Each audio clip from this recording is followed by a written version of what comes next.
you love self-storage. Come join us. I love self-storage. Yeah. It's just become a part of my life. It really has. More than a career, because most of my good friends have come from self-storage. It's been such a blessing. Yeah. Not just a career blessing, but a blessing in life as well. I love self-storage because of the people and the energy that they bring. I don't think I've ever seen an industry that's just this passionate about what they do, and there's always just something fun and exciting going on. I'm so grateful. The community, the ISS, the SSA, all the associations have been, amazing. The friendships, and I have the privilege of again traveling to a lot of the state shows and the national shows. And again, it's just the community here is great, such as yourself and this SBOA team has been amazing since they've come on the scene. I see a lot of amazing people doing amazing things, and it really inspires me to keep going. To me, it's the people and the vendors and everything around.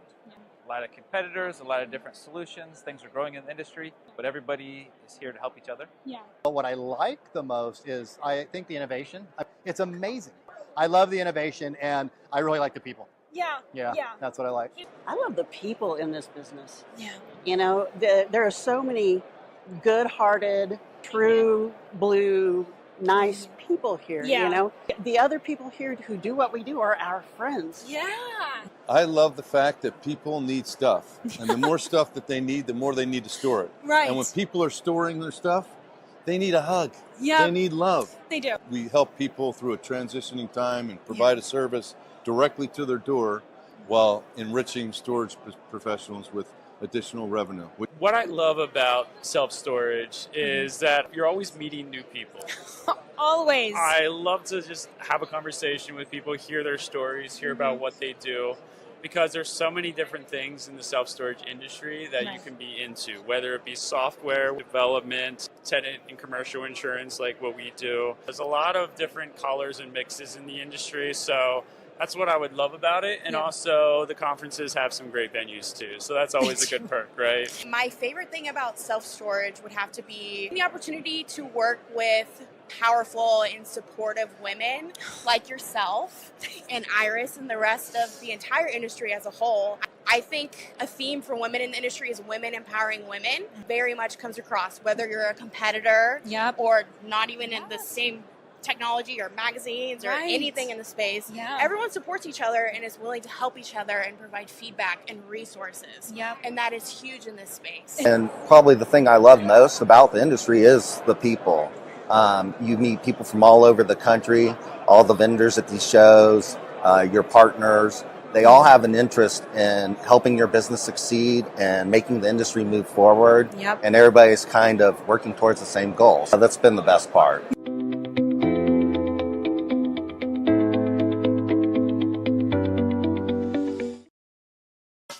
In a world where brand experience is paramount, upholding your company's standards demands unwavering consistency in every location. At the SBOA, we understand the critical role consistency plays in driving your business's success. That is why we joined forces with MSI to introduce a revolutionary internal audit program tailored to meet the specific needs of your organization. Our game-changing audit program leverages cutting-edge technology and expert insight to bring you unparalleled accuracy and reliability. We know that success in this competitive environment is paved with adherence to operational requirements, and every company has its own standards along with state and local regulations to adhere to. So we've made our internal audit system completely customizable, all in a user-friendly app. The app enables on-site agents to collect real-time data and insights from their respective locations. This feature ensures that information is up to date and allows for quick responses to any issues or challenges that could arise. Our internal audit program also has advanced photo and video reporting capabilities. These visual reporting tools allow leadership to visualize non-compliant sites and gain a comprehensive understanding of the issues, with specific examples for clear context, which enhances communication and leads to faster resolutions. And it can be done with just a few clicks and the snap of a photo or quick video. And our program provides an in-depth understanding of each store's performance and challenges. This feature allows for a comprehensive assessment of how well each location adheres to operational requirements and brand standards. helping to identify areas for improvement. Are you ready to take your self-storage business to the next level? Explore our comprehensive suite of services, including internal audit programs, mystery shopping, and unlock your full potential. Contact us today to embark on a journey of excellence and success. 248-254-9000.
Are you a self-storage owner or operator looking for service providers to help at your facility? Well, the Storage Business Owners Alliance, also known as the SBOA, has you covered. The SBOA is a premier online hub for connecting self-storage owners and operators to industry-leading products and service providers. We provide one-stop shopping for your business with exclusive offers to save time and money. At the SBOA, we believe by coming together, we help owners and operators grow revenue, gain purchasing power, reduce expenses, improve efficiencies, and increase profitability. We also offer many resources such as our conferences and self-storage unlock webinars to help self-storage owners and operators gain the knowledge needed to become more competitive in the industry. To become an SBOA member or to find out more information, please visit www.thesboa.com today. We can't wait for you to join the Alliance.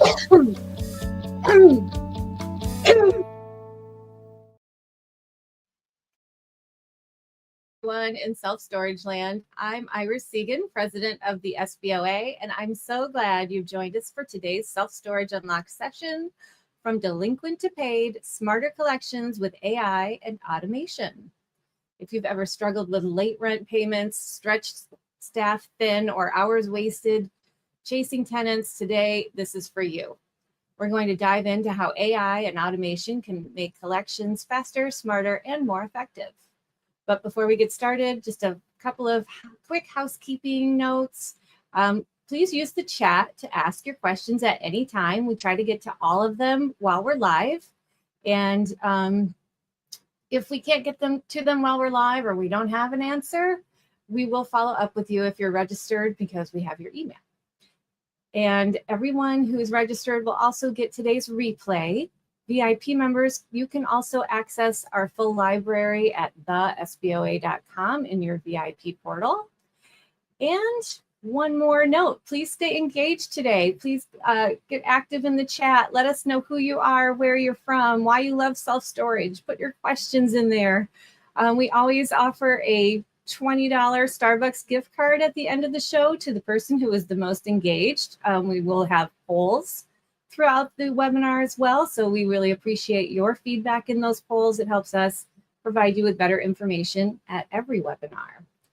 So now, without further ado, let's start welcoming our guests. I'm going to begin with Luke Shardlow from AI Lean. Hi, Luke. How are you today? Wow. Oh, we're having a little bit of feedback issues. I'm going to bring up Peter, and then come back to you. And hi, Peter. How are you? Can you hear me? I can hear you okay. We might need Luke to go out and log back in. We'll try this one. Thanks Peter, for having us. thank you for being here today. And I have a question right off the bat. Is it Smyth or Smith? It's Smyth, but Smyth. You know, Okay. Well, I'm glad well, we'll just go with Peter if that's okay. Peter, please tell everybody about you and White Label Storage. Sure. I am the founder and CEO of White Label Storage. We are a third-party manager that was born out of a retail self-storage business that myself and my co-founder started in 2018. We were converting space in cities into small neighborhood storage facilities. And out of necessity, we built an operating business to run those stores. And because those stores were so small, we had to build some tools, some technology, and some process to run the stores remotely. And naturally, that led us into identifying that there's a big need in the market to kind of rethink how we staff and run self-storage facilities around the country, not just in cities. And that was sort of our beachhead into self-storage management, was remote management, but now we are a full service provider. We do a little bit of software as well. We're just trying to be a institutional service provider in the management space. That's great. I think you know, we see many businesses and vendors within the storage industry where they started out as a storage business, and you know, obviously having that inside knowledge really helps you grow your business and helps you help other vendors or operators grow their business. So thank you so much for being here. We're going to try bringing Luke up again and see how that works out. Luke, I'm so sorry. Let's see. No problem at all. How is it this time? Wonderful. Thank you so much. All right. I've dropped back to the AirPods in case it was my laptop playing up. Gotcha. Well, Luke, please tell everyone who doesn't already know you or AI Lean a little bit about yourself and what AI Lean does in the storage space. Yeah, sure. Well, unlike Peter, I didn't actually come from a storage background. You know, I was involved with AI Lean, advising the company on it from a tech perspective, because my entire career has been in technology and SaaS businesses, and so I was helping them out as they thought through their platform and their technology. And actually, it was last year around April where I was asked if I would be interested in joining the company. And you know, it's such an interesting space. I mean, that your intro movies, your intro videos with everyone talking about the people in the industry, and I was just so interested in both the industry and this area, which has definitely been neglected. That I sort of jumped in and I took the reins last April. So I'm very, very excited to be here with AI Lean. And we're so excited to have you here. We're glad you took the reins because I think you're just doing an amazing job for everybody in the space. So Thanks, I'm Iris. going to go ahead and bring up Peter. And forgive me for 1 second while I pull up. I'm glad that the AI guy could figure out his headphones. Yeah, how did I know that was coming, Peter? I had to give you a hard time on that, Luke. I mean, Yeah. it's given. And I'm glad Peter did it, so I didn't have to. It's like live demos, guys. Anytime you give a live demo, 100% you're setting yourself up for something to go wrong, some kind of technical glitch. That's when your bug's gonna show up. Yeah, exactly. Right. Exactly. That, and if you want your children or pets to do something cute that they showed you 10 days ago and they can't perform, they'll say something super embarrassing that you thought they weren't going to repeat anywhere, let alone on a live. In front of grandma. Yeah. All right, well, let's get started. We're going to begin with talking about predicting delinquencies before they happen.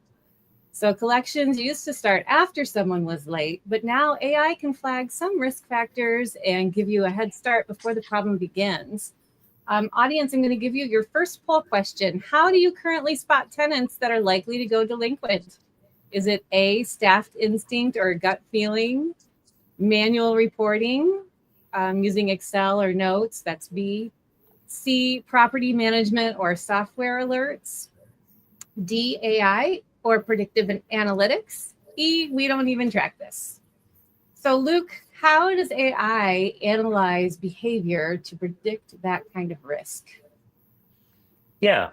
So I think, something that's very interesting about this particular question is,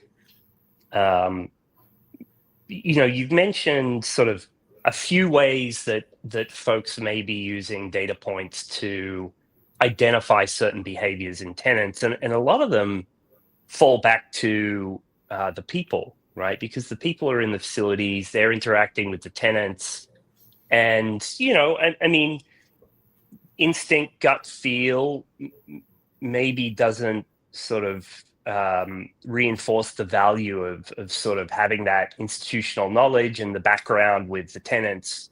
So back to your question now about AI and sort of computers, if you will, or technology as the ability. It's the way to think about it is it's kind of like having a facility manager that knows the tenants 100 times better than maybe your facility manager knows them, because of the sheer volume of data that you can feed a model. So when folks talk about AI in this context, they're typically talking about a machine learning model, or which is just think about it like an algorithm that gets trained on vast sets of data. And so it becomes really good at picking out patterns and trends. And you can tell it to look for a particular outcome you're looking to diagnose or identify.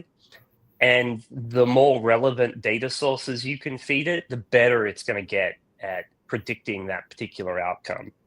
So that's one of the ways that you can use technology to identify risks and predict particular outcomes. It's pretty amazing how far it's come in such a short time too.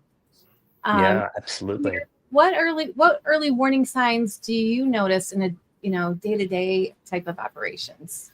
Sure. I mean, what we track and there's a very high correlation between everything payment related and delinquency. So payment type is a big one. I mean, first things first, a solid storage operation should have most people paying online and on auto pay. We can get into that. But prepaid cards, cash, HRA checks, those are folks that are either going to be delinquent or at least late. I mean, it's very hard to expect somebody who's not on auto pay to make remind themselves to make a payment on the first of the month. So we spend a lot of time just sort of influencing that behavior as much as possible. I do want to make the point that, Luke is running a company that is scaled across many clients, and so AI is more relevant.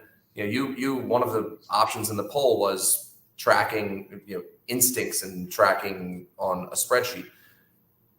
Repeat offenders are a real thing in this industry. And if you are just running one facility with 100 units, it's not hard to know all the faces and track all the people. So you'll notice patterns. And I think a focus should be on, trying to influence and tease it out and even kick out folks that have, demonstrate a trend of being late, because they're just going to be a problem going forward. You don't need AI to do that. And I think this call is very helpful in looking at it at scale and looking at the technology that's available. But I mean, there are some simple things you can do without a pretty intense tech stack.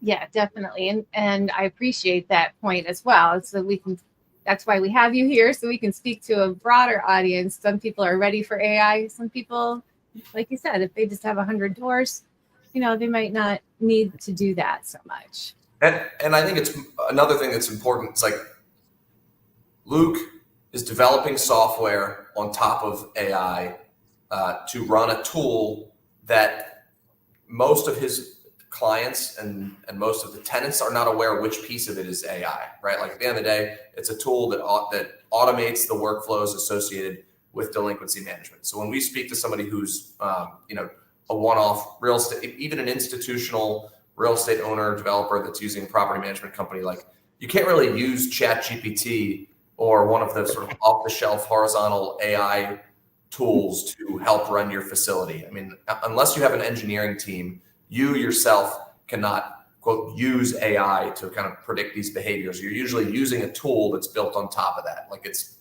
probably going to be a vendor that you're using that's innovating in that space. It would be great if you could just simply do it yourself. But yeah, when we talk about kind of how are you using it, it's really how are your tools using it, and how are they making that technology available to you? Yeah, that's a great point, Peter. I mean, it's one of the reasons we try to even though we have AI in the company name, it's one of the reasons we try and steer people away from referring to AI too much, because a vast proportion of the value that we bring to bear for customers like yourself comes from automation, right? And Gen AI is interesting, and it's evolving, and maybe someone's gonna build district manager Gen AI or facility manager Gen AI. I mean, I'm sure it's coming, right? It's gonna be coming for quite a number of functions in businesses. But I think certainly for now, AI does deliver value, but really the vast majority of the value that we bring for customers is around that automation and the consistency of the implementation, right? Because consistency, I'm sure you guys see this, treating delinquency the same way, with the same guardrails, with the same tenants, month in, month out, it drives certain behaviors, right? They learn that on day X, they're going to get this communication. And it's that consistency that we see across customers that helps with that management, right? So Peter, when you're managing, you're talking about sort of payment signals you get from payment methods and approach to how tenants pay.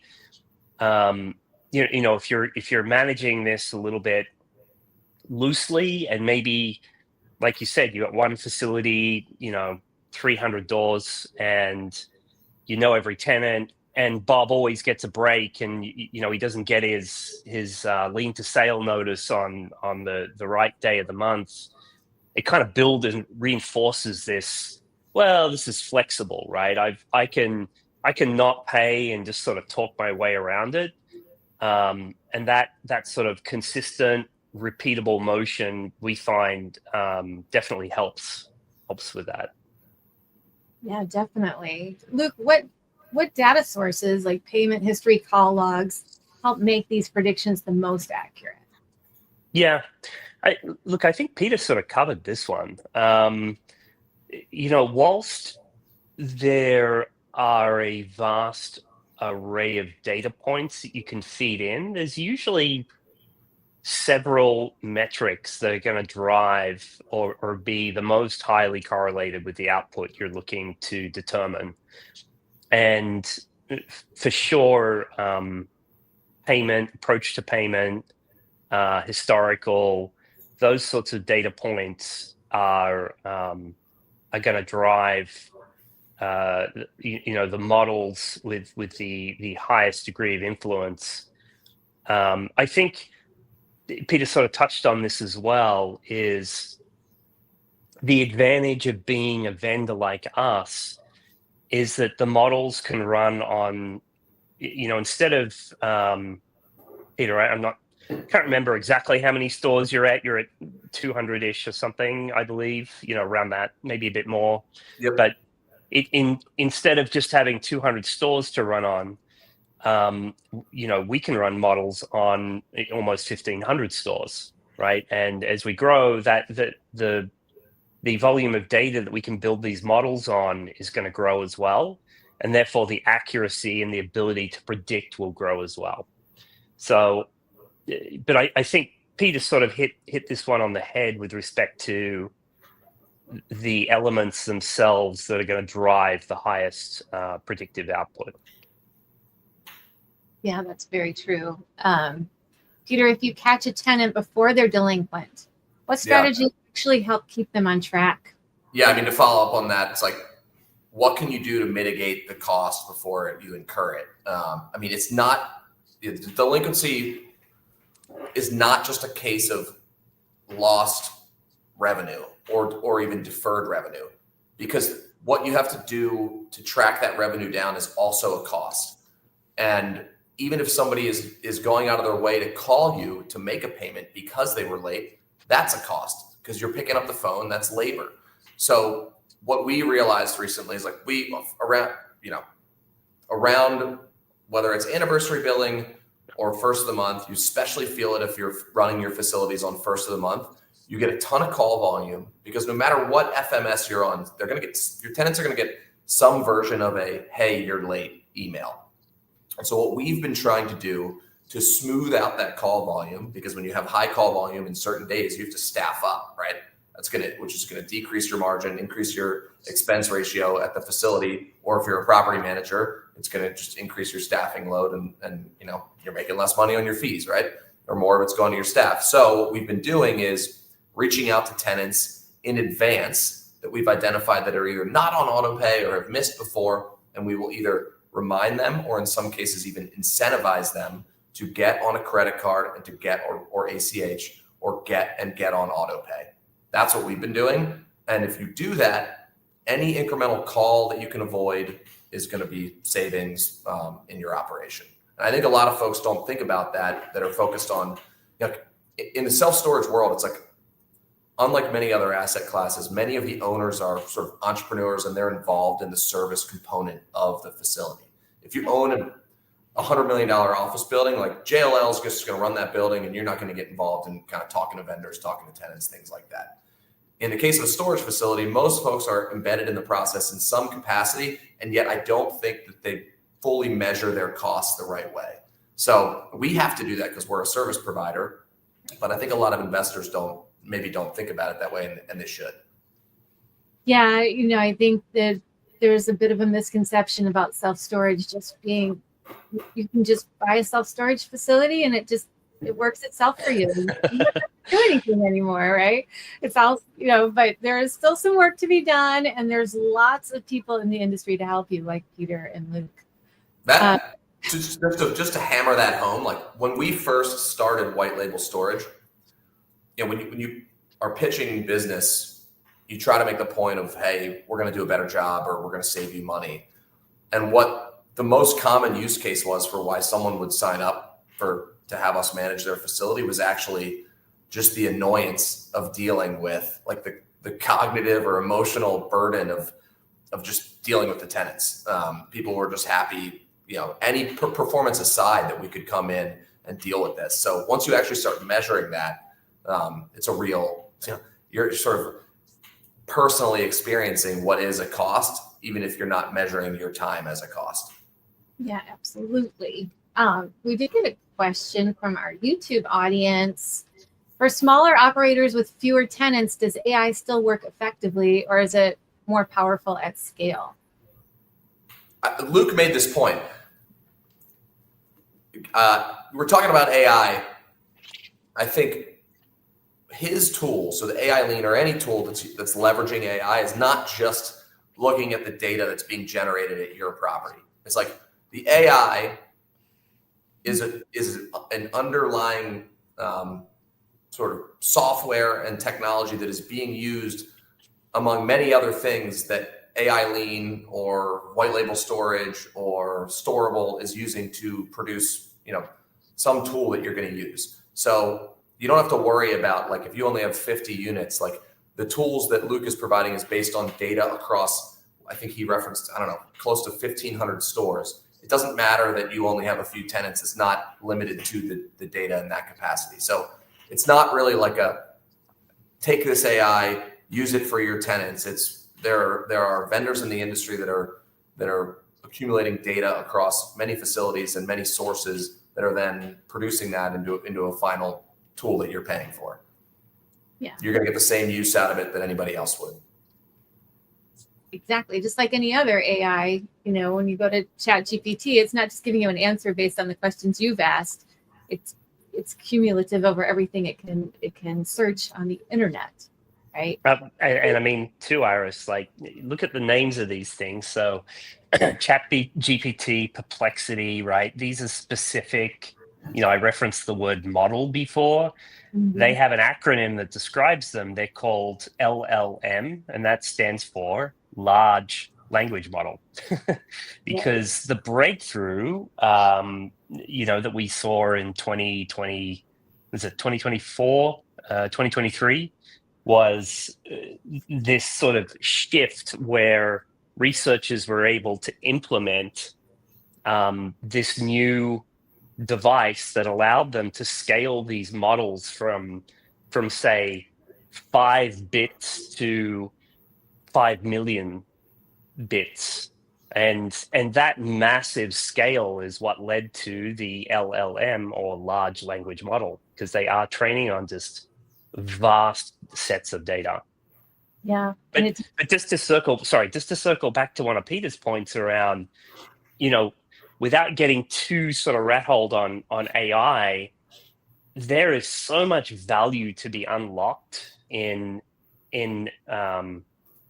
storage businesses by thinking not so much about AI or the tool you're going to use to solve it, but really sitting back and thinking more holistically about the business and thinking about, well, where am I, losing revenue, or where am I inefficient? And this area is just laden with inefficiencies and lost revenue. I mean, Peter just sort of off the cuff came up with a couple of ways that you can be thinking about shifting upstream and driving down, like eliminating this altogether, right? Because no one wants to go through this process to collect 10 cents on the dollar. Like, it just doesn't make sense for anyone, but it's a necessary evil because you need to get that asset turned so you can get it back into circulation and relet it for $120 a month, right? That's where a lot of the cost comes from. So, without getting too in the weeds on AI and am I missing the boat, thinking more holistically about the kinds of problems you're looking to solve and what is the right tool to do that. And in some cases, it's just, as Peter said, picking up the phone before delinquency day one, Absolutely. Proactive is always better than reactive, and you're going to get a more positive response from whoever you're calling as well. So that kind of does bring us into the automating collections workflow. Chasing rent, you just mentioned it, one of the most time-consuming tasks in self-storage. Automation frees up your team from endless calls and notices while still driving those payments. I have poll question number 2 for our audience. Which part of your collections process takes the most time? Calls and voicemails, sending emails or letters, processing late fees and payments, tracking multiple facilities? Where are you spending your time when you're trying to do those collections?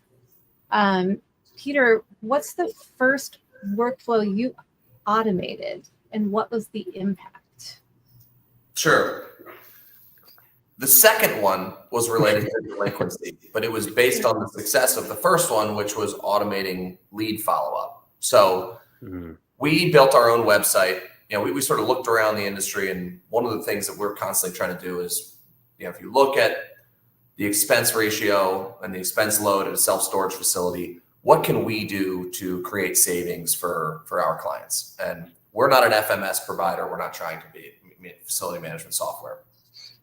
But we didn't like the off-the-shelf websites that were available in storage. And it's not as hard to build a website as it is to build a full facility management software business. So we built our own website.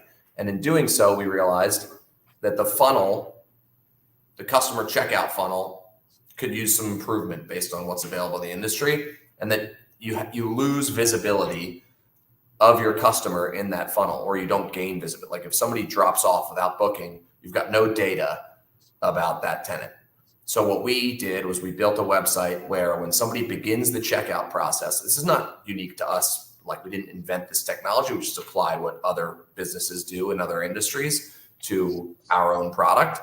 And so when somebody puts their email and their phone number in, but does not complete the booking, we have an automated text message and an automated email that goes out to that person, offers them a promo, and tries to keep them in the funnel. We then also pipe their information into our call center, and we make sure that someone from our customer service team follows up with them that same day.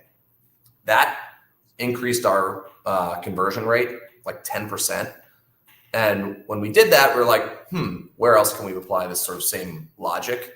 And so we started doing the same with delinquency management. We built a tool, we call it Store Bill, that basically circumvents the off-the-shelf FMS cadence of following up with tenants. It sends text messages and emails to tenants with a single-click checkout that makes it way easier for tenants to, 1, get back on auto pay, which is the default when they're making that payment for us, and 2, just make that payment without calling us, so we don't have that call clogging up our customer service team.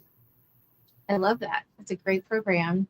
Luke, can you describe a typical end-to-end automated workflow for us? Yeah, I mean, yeah. I'll probably just key off what Peter sort of started it, because he was kind of describing the flow of a tenant. If you think about the value chain, if you will, or how tenants enter the ecosystem, get managed, and then depart the ecosystem. Peter's talked about, well, how do they get in, and some of the the innovation that he and his team have developed. Then you get into this sort of pre-collections and collections stage, where what you're trying to do is leverage automated outbound across a variety of methods, communications channels. So Peter mentioned text, voice is second, email is another one, right? What are all the touch points that you have with this customer in order to get their attention and hopefully drive the action or influence the action that you're trying to have them perform, which is obviously paid, but Peter brings up a great point around, what else are we trying to influence here, and what are the right behaviors that we're trying to develop and set up? Unfortunately, some tenants will always move beyond that into into sort of 30-day plus, where they're entering into this phase where it becomes much more of a how do I free up this unit to get it back into circulation. So that's when you get into the compliance related communications. Depending on states, it's going to involve automated letters going out, like actual snail mail. It may involve some emails, and then that's when the coordination between all these events is super important, and ensuring that timings that often shift around for various reasons are being kept compliant. And that, for example, when the ad gets placed, as is required in the majority of areas, as the ad gets placed, is the timing between that and the expiration of the letter appropriate? So it does get sort of, I mean, it's why automation is such a, this is a fantastic use case for automation, because trying to keep track of this in one facility, you're probably gonna, maybe you got a spreadsheet and you're noting down like when things went out. It's a bit easier to do. As you start getting north of 5 facilities, it can become challenging, and just it drives so much inefficiency in the business itself. Then of course you get on to auctions and auction setup and close. There's so many tasks in there that the more that you can automate and extract from the responsibility of the folks in the business, the more they can spend time on actually growing the business. Thinking about how do I push up my vacancy, thinking about maybe pricing or other activities that are going on in order to sort of drive occupancy. Yeah, definitely. I think it was you, Luke, in one of our past webinars. He said, even if you don't like AI, it's coming to everyone, and if you don't get on the team right now, you're going to be behind everyone. So, yeah, it's very true. It doesn't matter if you're big or small; your competitors are going to be using it. So if nothing else, you need it for the efficiency aspect. Yeah, 100%. I think it's again, I just want to come back to Peter's point about just thinking holistically about the business. Don't start with a solution, and start with your biggest problems, right? And your biggest drivers of cost, and what can you do to solve those? And thinking more broadly, maybe moving upstream. What can I do earlier? What other behaviors do I want to drive, right? Because that can inform even things like the types of templates that you use to send communications. Yeah, and that leads a little bit into my next question for Peter. Have you noticed, is there a difference between how tenants respond to automated versus manual follow-ups? Honestly, before we built the store build tool that I mentioned, we had an outbound caller whose sole job was to just call and text delinquent tenants. And I think our hit rate on pickup on 100 calls a day is like 3 people picking up.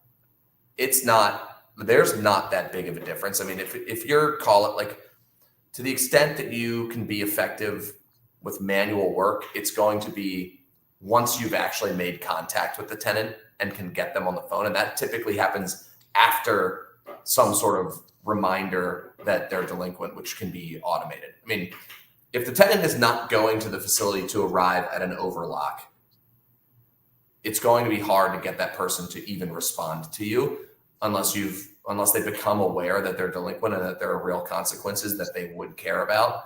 And in that case, yeah, I mean, you need to, it's probably important to have a call center that can get somebody on the phone and facilitate payment if they're not willing to make that payment on their own. But you should absolutely try all the automated ways first. I just don't like, an automated email versus a call that no one's going to pick up. What's the point in spending time on that call? We have enough data to point to the fact that it's not super effective. Well, that makes sense to me. Luke, how can smaller operators get started with automation without breaking the bank? Good question. I think there's a couple of ways, right? I mean, ultimately, it is a little challenging without implementing some tools. Now the cost and the overhead and the startup costs associated is coming down, but I mean, one of the reasons we have our solution in the industry is because it is still complicated. I think, but to come back to your question, like how to get started, one of the ways that that folks can sort of jump into this and get their feet wet, and I'm sure a lot of the listeners and viewers are already doing this, is to leverage the tools that your FMS has. They're a great first step to starting to think about what are the pieces of the puzzle here that I can potentially automate. Like, it's a good way for you to start thinking about what's my problem set.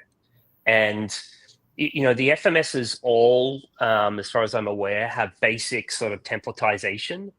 It's not going to help you necessarily with sort of tying into some of the timings that are required to stay compliant, but you can definitely set up basic sort of automations around certain activities. And as we as technologists like to say, test and learn. Try something, see how it goes, maybe tweak it a little bit, and that's at least a way that you can start to get your arms around the types of or certainly the problem set that you're going to look to solve with maybe third-party solutions. Great. Okay, we're going to move on to topic 3. Audience, you are very quiet today. So either Luke and Peter, you guys are just like answering all their questions in advance, or they are just so absorbed. Or they're all asleep, Iris. Yeah. This way of putting them to sleep. Wake up. Let's get your questions so we can get some Starbucks into somebody over there. We'll go on to smarter personalized communication.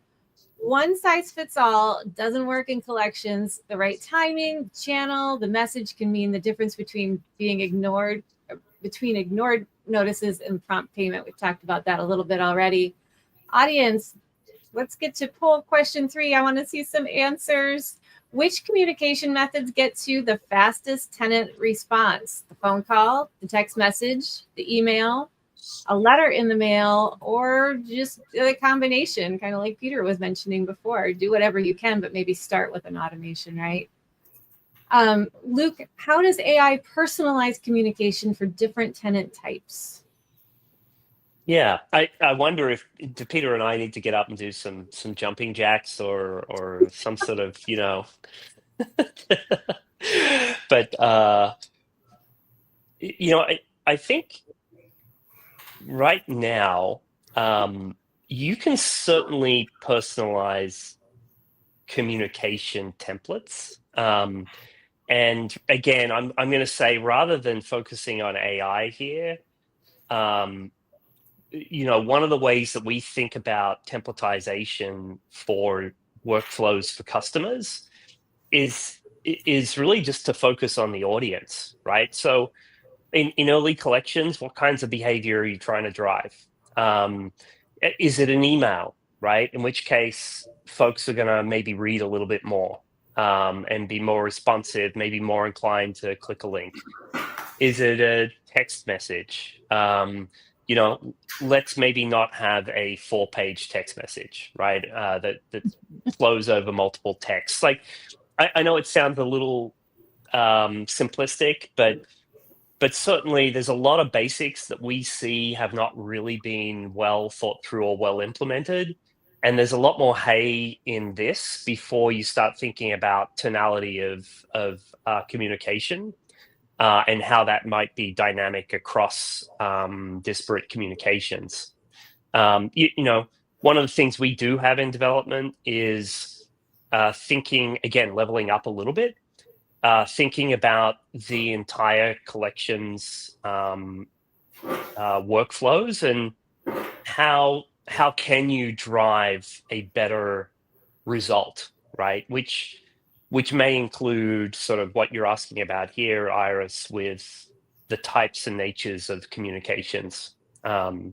I think timing is important, but I think you're going to talk about that in a little bit. Yeah. So, Peter, have you ever changed your approach mid-process and seen better results? Our approach to so we inherited an asset or a portfolio of assets where the client was already charging people to not be on auto pay, adding a fee to their account. And it kind of works. And I'm not sure that I would apply it across the board, especially if you've got a facility kind of in good shape, because anything you can do to mitigate, bothering your tenants is probably, it's worth considering. Right. But that's when we started thinking hard about both, the carrot and the stick, incentivizing people to be on auto pay or punishing them for not being on auto pay. Those are both effective tools that we've started implementing, and we embedded that in our sort of pre-anniversary billing outreach in the proactive communication that we've had. Because I think even if you're going to offer some sort of discount to get on auto pay, it's probably going to be less than the cost that you would incur, broadly speaking, when folks go delinquent. Absolutely. Luke, what role does timing play? We started to touch on it a minute ago, in whether the tenants respond. Have you seen, a pattern there?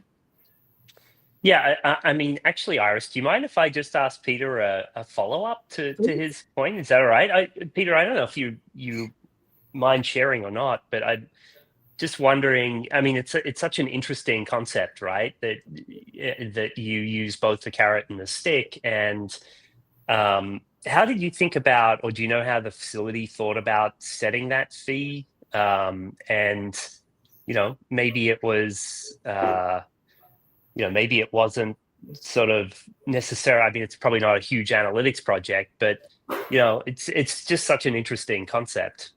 Yeah, I mean, look, I don't think that they priced the fee in any way to try to in comparison to whatever cost they thought they were incurring, because it's a $10 fee that they layer on, which is just clearly somebody's just kind of doing that. But it does work, and and I think, and as far as how do they roll it out, they were doing it manually, right? Just look at the rent roll. You can pull the auto pay roll. Anybody who's not on there, just go and add a $10 fee and notify them of it. I mean, it's in the move-in docs. They are, you're aware of it when you sign up. So I think it's probably easier on a move-in, a new tenant, to roll that out. I think going to an existing tenant base and sort of enforcing that rule unilaterally would be problematic. A bit more challenging. So I think if you're going to do it at your facility, I would say maybe phase in over time on the new move-ins. And I'm not saying it would work or it should be used anywhere or everywhere. I think it depends on your staffing model as well. I mean, that's probably something you'd maybe think more closely about doing if you're remote versus have some already interact with tenants on the move-in. That's what I'd say there. Yeah. Sorry, Iris, I didn't mean to hijack your show, but it's just an interesting. I don't remember your. Did you ask me a question, Iris? I'm. You have a question about timing and the role. Sorry, I'll get back on track now, Iris. So timing, look, I think there's a couple of dimensions here that you want to be aware of. And this is certainly an area that we're exploring because, automation this is an area where I believe, models can help inform the right approach that in a way that would be difficult to do manually. And so timing absolutely plays a role. And one example or one proof point there is just think about back when we all had, phones that were wired to a box, right? And you might be sitting around having dinner, and the phone would start ringing more. And of course, right, it's again coming back to thinking about the audience. if you're trying to grab someone at a fixed implement, right? Like you better be calling when they're going to be near it. And dinner times were typically when you would see call centers try and drive connection. The same is true for other digital methods and cell phones, you know. So timing 100% plays a role in success. It's a pretty hard thing to leverage without automation. And it's something that we are thinking about as an enhancement for how we drive better outcomes for our customers. Okay. I think that's number one. Number two is, you know, that's sort of the opportunity. Then there's the sort of thing to look out for, which is around compliance. So the Fair Debt Collection Practices Act has, which operates federally, and then I think there's a namesake in Florida, and there's California legislation as well, and other states are implementing things. So there's certain restrictions around when you can send certain communications to parties that are in the state. And that's something to just keep an eye on, because if you breach these regs by sending a text in hours that you are not meant to, or in some cases even an email, there's absolutely government litigation happening in the industry right now, and that, you know, the opportunity is, hey, how do we make this better? And the risk around timing is, hey, don't send communications when you're not supposed to. Make sure you're aware of the states you're operating in, and that you're setting up guardrails around your outbound to ensure you're not in breach. Yeah, definitely. And that's one reason we definitely encourage people to have a service like yours or Peter's to help them stay in compliance. It's also why it's important to join your state association, not just the national associations, because every state's going to be a little different. 100%. And you also want to stay on top of, you know, what they're lobbying for right now, what changes are being made, because you don't want to step wrong in any of those situations. I will say on the SSA membership though,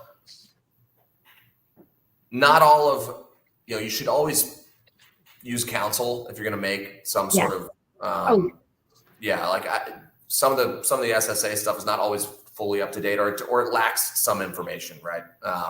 So I think it's, you know, I know that Luke and I both use Scott Zucker, who I think probably, I don't know, he probably has like 80% market share in the sort of non-institutional storage space. Consulting counsel before. Scott Zucker and Jeff Greenberger are probably the two biggest names in the industry. Of course, Carlos Caslow works with Scott, and they have Self-Storage Legal Network, which you can also find out more information on at the SSA. Give them a little plug there. They're good friends to the SBOA. So, that's a great point. Thank you, Peter. Peter, quickly, we didn't touch on this before, but do you see any generational differences between younger and older tenants and what channels you use? Yeah, I mean, look, getting in some communities where we manage, and if we have a more senior base, it's just like anything digital is a little bit more difficult. But it's still worth getting people online. I think a good example of that is we have our business Local Locker in New York City. Most of our stores are in New York City and in neighborhoods that are skew younger. And the amount of time and effort that we've had to put into the delinquency workflow is probably 1/10 of what we would at any other facility outside of New York City. And that's a demographic thing. So I do think, you know, if you're doing diligence on a facility, understanding the community and the tenant base, probably like, you know, I think people often will make an assumption on bad debt collections and the costs associated with them when they put a pro forma together. But who the tenants are matters, and the history of, you know, looking at the historical P&L and is one way to see, like, if there's high bad debt and a competent manager, It's probably not a management problem. It's probably a market problem. That is my take on that. But do we approach it differently? Like, maybe we could. At the end of the day, we have so many facilities on the platform that not everything can be custom. I mean, we follow a process that is consistent across all facilities. We don't change our follow-up cadence based on who the tenants are. So yes, there are differences, but does it change how we approach things? Or at least on kind of the major workflows, we try to do everything consistently across facilities. Great. Yeah, we've done articles just comparing those different demographics and things like that. And I think you just have to know where you are and know your tenant base. We touched a little bit on compliance, fairness, and risk already. I'm going to have a poll for the audience. Right now, by the way, Mick is in the lead, you guys. If anyone wants to challenge Mick on the Starbucks gift card, now's the time. How confident are you that your collections process is compliant? Very confident, somewhat confident, not confident, we need help, and just not sure. So we already talked about what kind of things trip up operators the most. Luke, how do AI systems ensure messaging stays within regulations?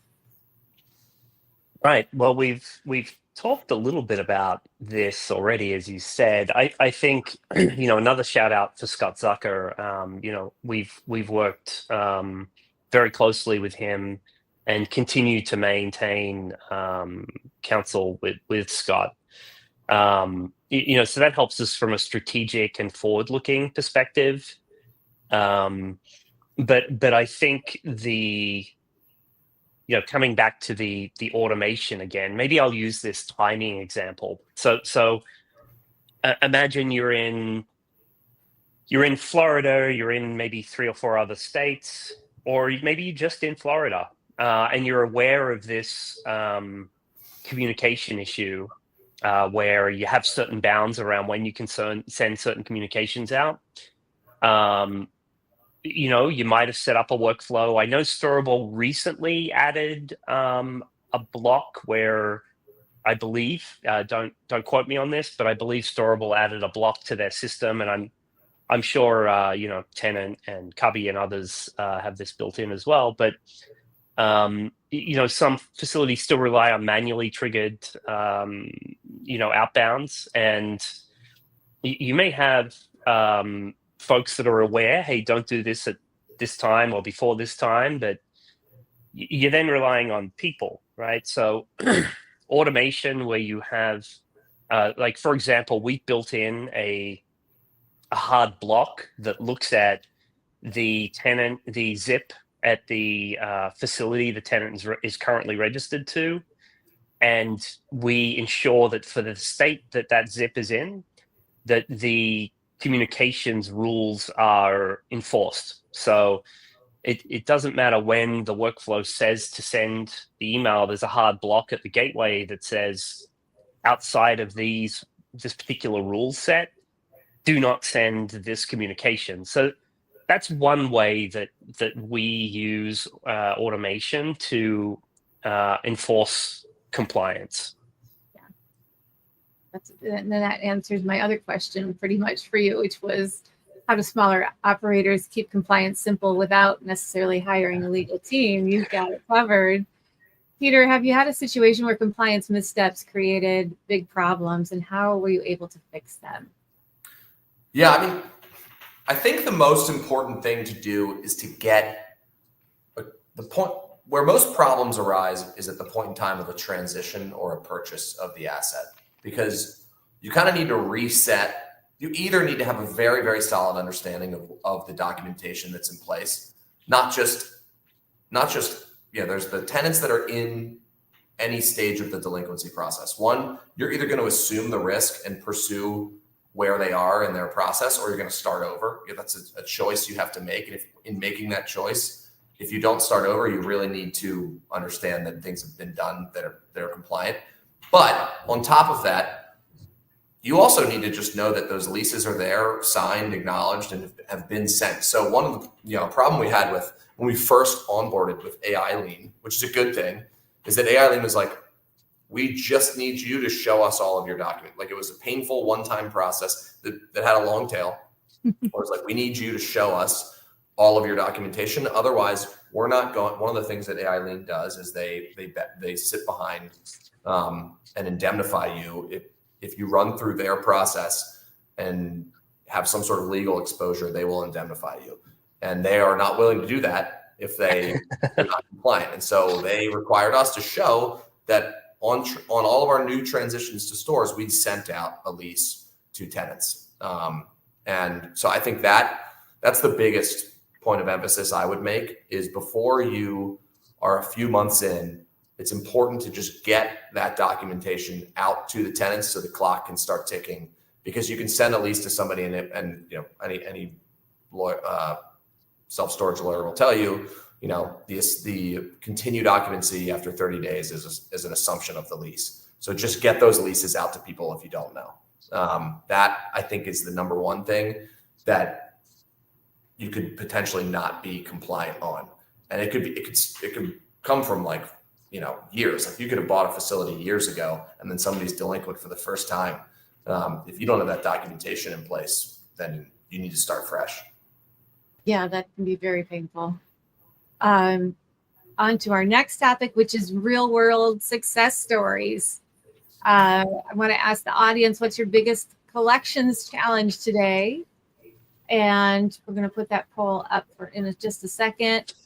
So I just want to have, you know, both Luke and Peter tell us any kind of case study that you have that shows measurable improvements that you've seen, you know, in the real world.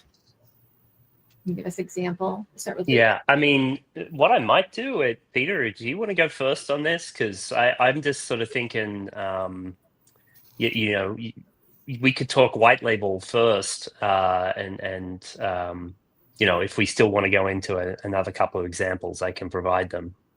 Yeah.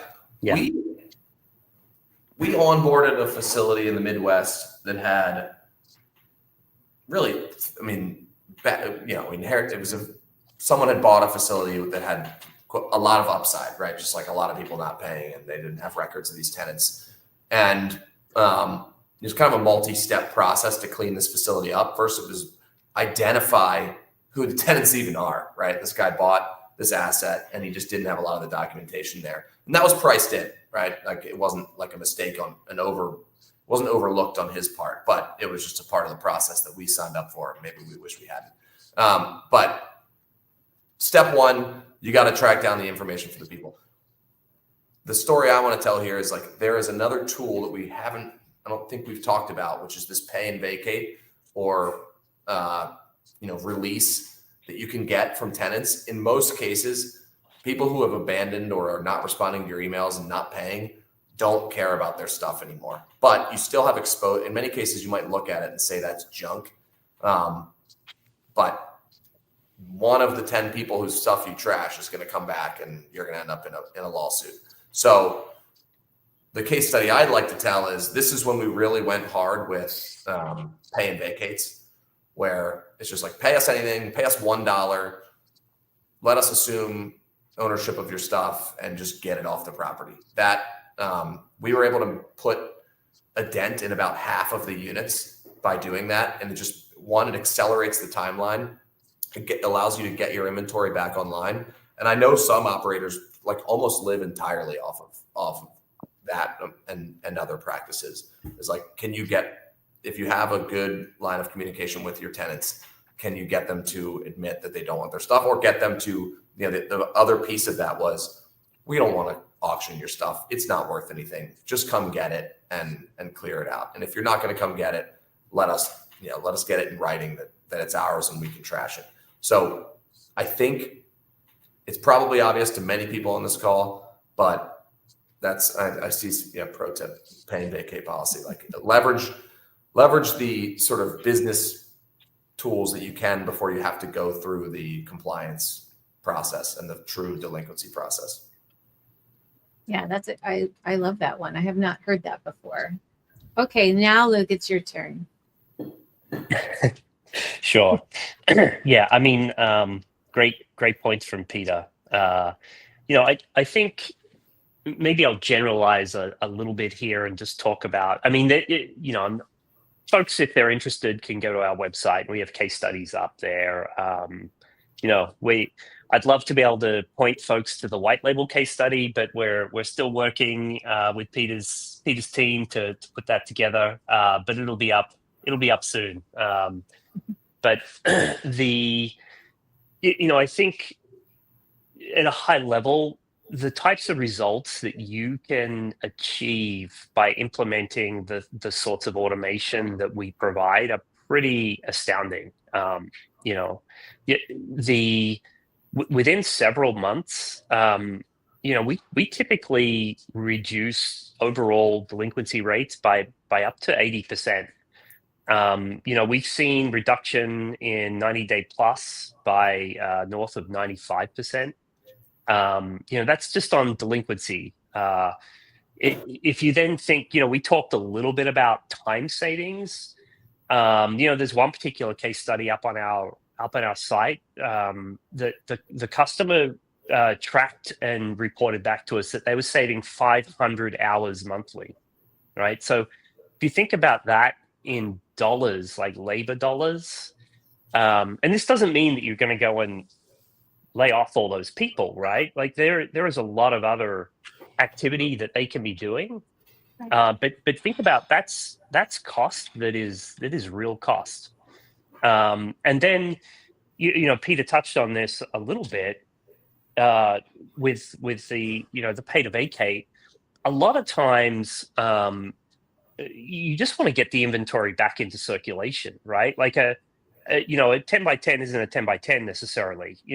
Some of your 10 by 10s may be more valuable because of the location on the facility. They're more desirable units, right? So even though you may have 10 free 10 by 10s, it doesn't mean that they're all worth the same or that you're pricing them all the same, right? I'm sure there's certainly not our area of expertise, but as you think about like good, better, best type pricing and how you pitch that to market and use that to drive revenue, some of these units are going to be very valuable for you to get back into circulation. So if you think about the months that they're sitting in delinquency and how much quickly and regularly you can get those units back into circulation, get the assets turned, I mean, that's a tremendous value add, and where automation really helps with that consistent deployment of your process.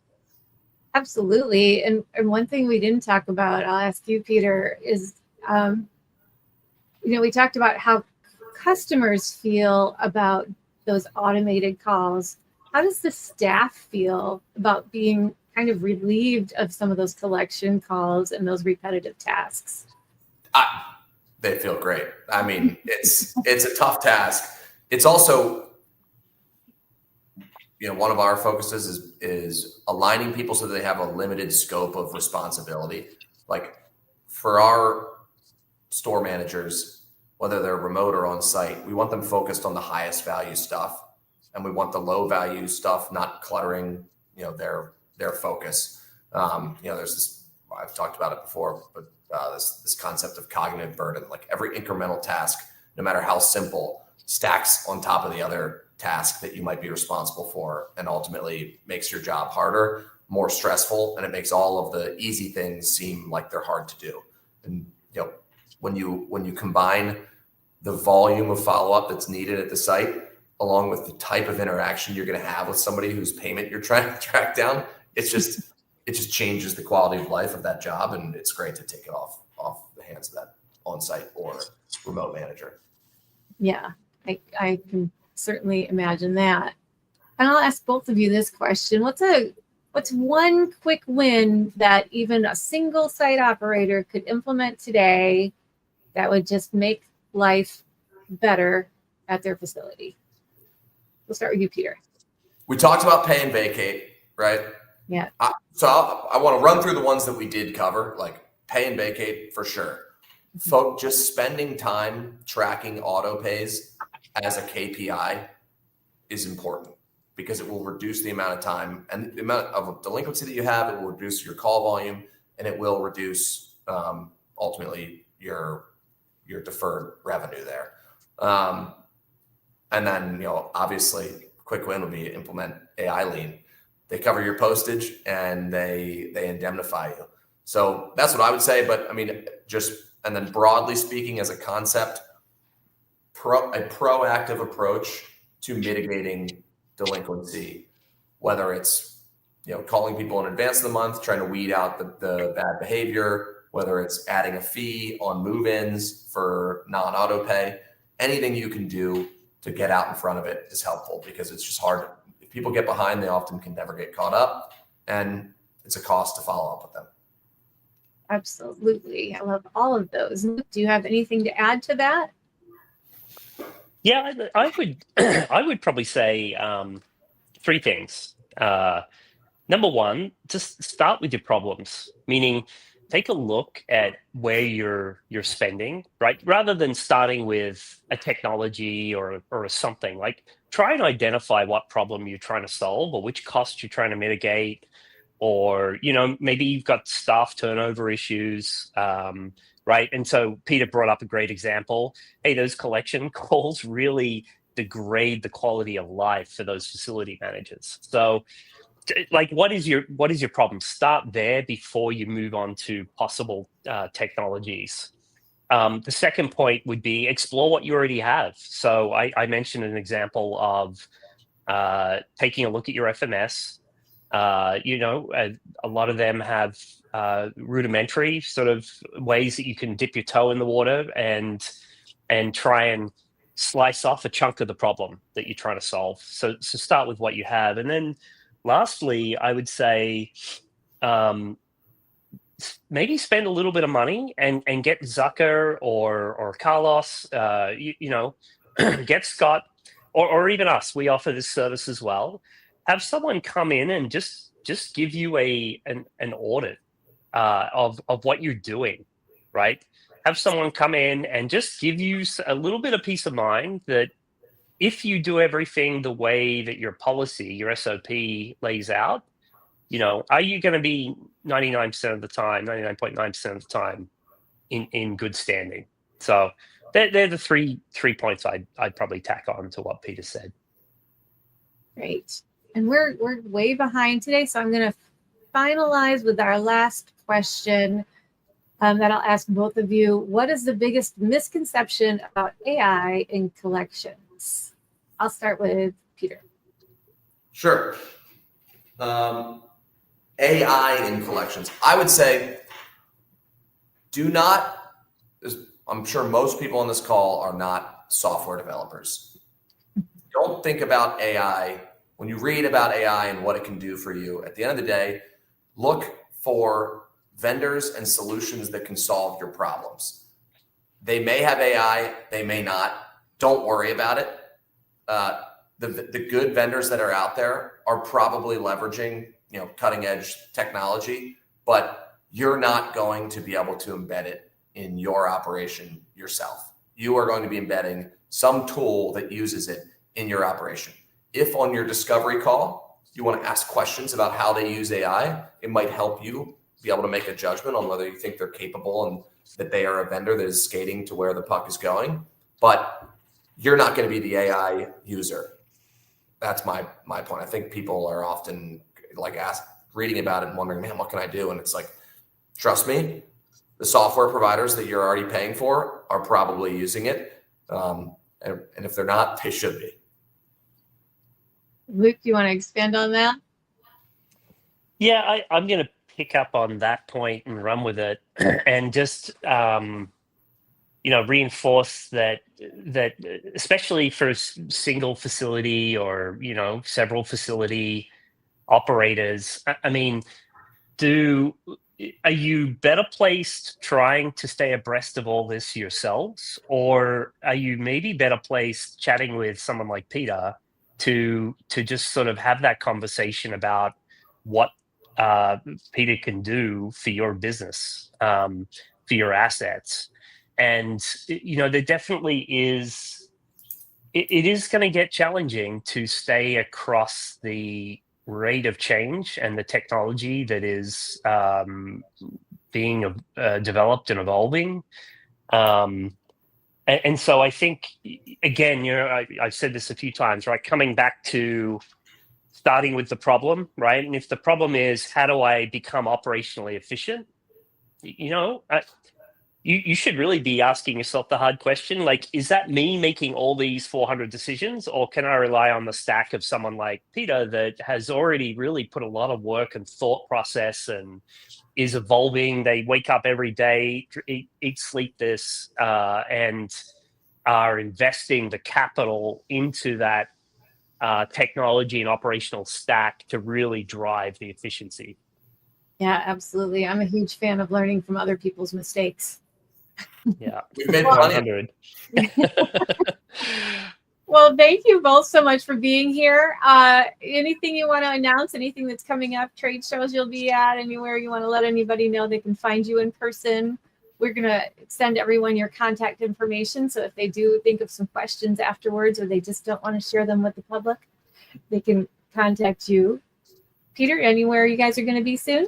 We will be at the national trade shows coming up. We sometimes attend state trade shows. I'm not looking at the schedule right now, but usually we'll send a rep here and there. But no, I would say go to whitelabelstorage.com, reach out through the contact page, and we can get somebody to look. And we do help with underwriting. We will help with feasibility. We'll get embedded early, and we're happy to do it. You don't have to be a paying customer for us to kind of get in there and tell you our take on how to operate a facility. Awesome. And Luke, any announcements you want to make? Yeah, I mean, just from a trade show perspective, obviously we're at the national shows as well.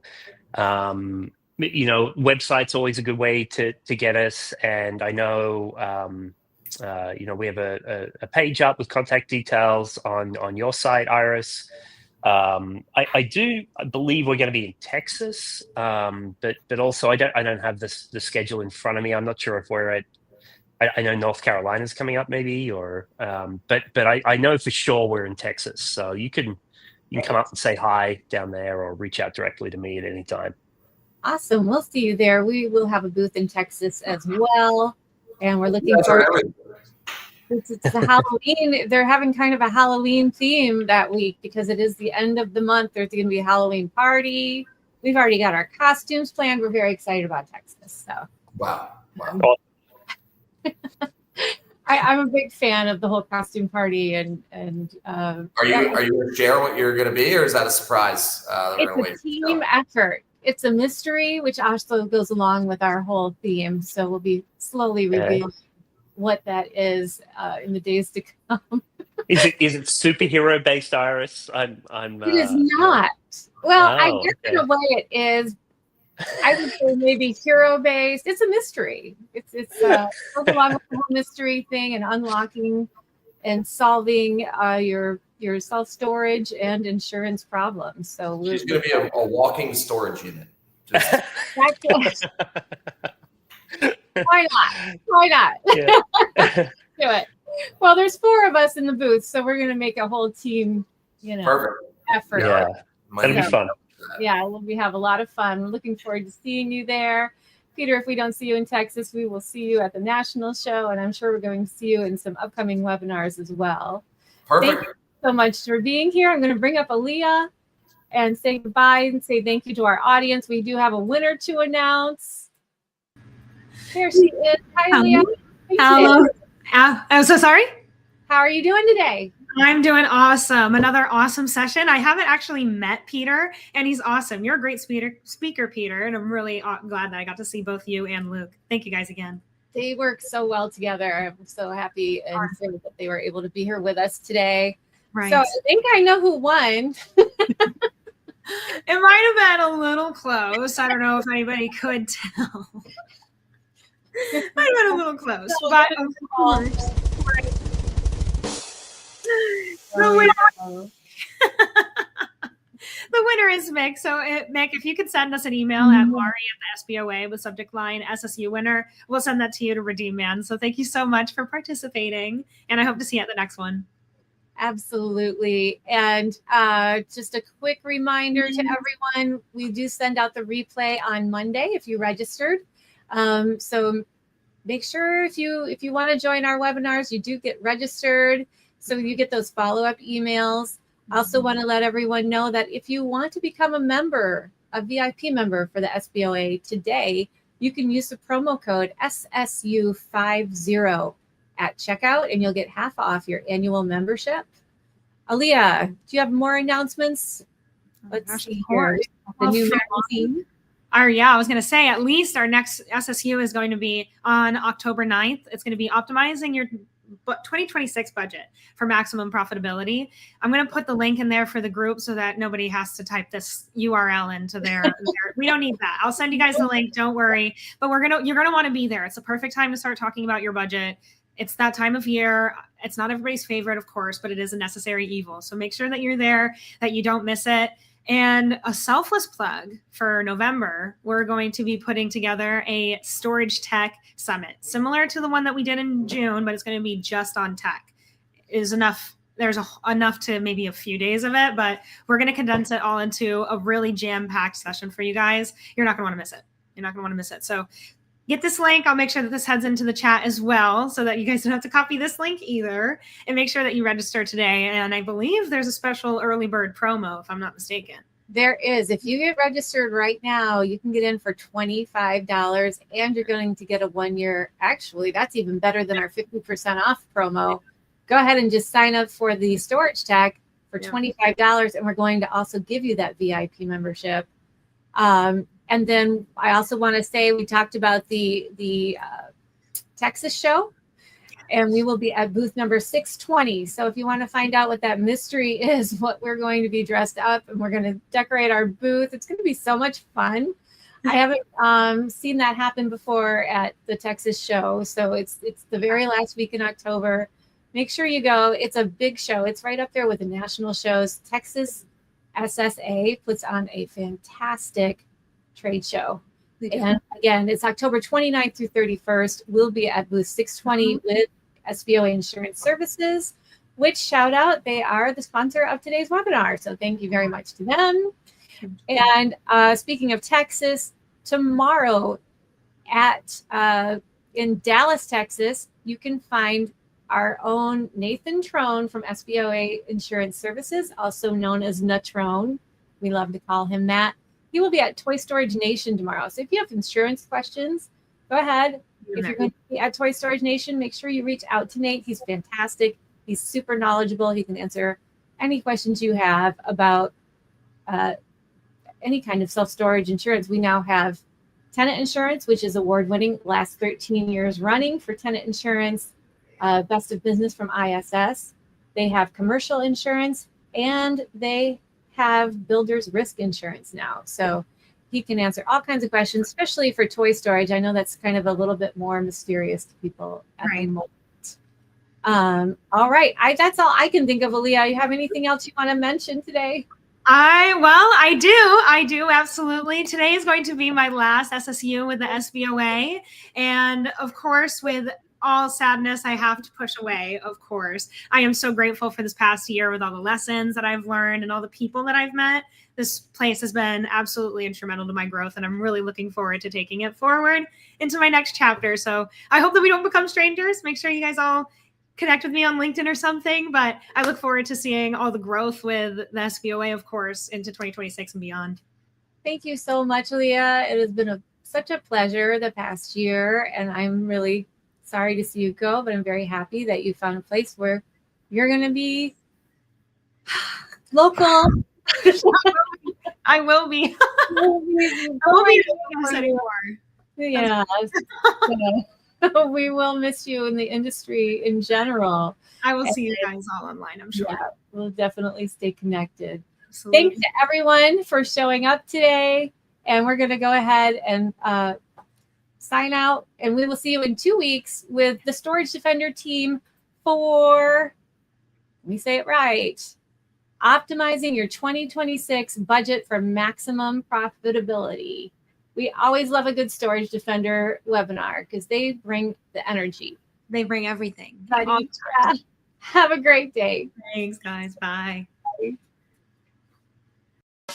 In a world where brand experience is paramount, upholding your company's standards demands unwavering consistency in every location. At the SBOA, we understand the critical role consistency plays in driving your business's success. That is why we joined forces with MSI to introduce a revolutionary internal audit program tailored to meet the specific needs of your organization. Our game-changing audit program leverages cutting-edge technology and expert insight to bring you unparalleled accuracy and reliability. We know that success in this competitive environment is paved with adherence to operational requirements, and every company has its own standards along with state and local regulations to adhere to.